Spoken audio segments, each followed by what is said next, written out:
আচ্ছা, আজকে আমাদের এই বিলাইপুর আদিবাসী প্রাইমারি স্কুলে যে জনভাগিদারি প্রকল্প চলছে, সে অভিযান চলছে, সেইখানে আপনি এসেছেন তো? আপনার নামটা কি? আগে বলুন। মায়া সরকার। এবার আপনি কি কারণে এসেছেন?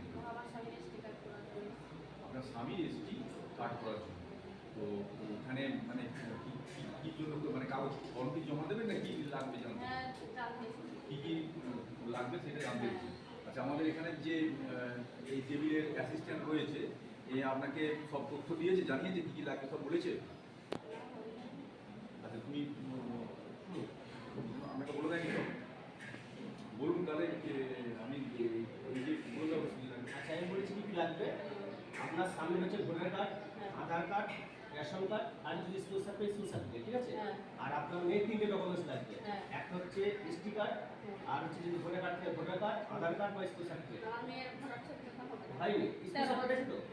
স্কুল সার্টিফিকেট দেবেন ওর সঙ্গে, ঠিক আছে। তাহলে মেয়ের 3টে ডকুমেন্টস, আপনার হাজবেন্ড 3টে ডকুমেন্টস, 6টা।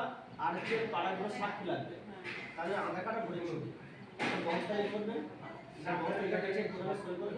আর একটা বাসিন্দা সার্টিফিকেট, ঠিক আছে, আর একটা জমির কাগজ দিবেন। এই কটা কাগজ কিছু লাগবে, এই কটা ডকুমেন্ট দিলে হবে।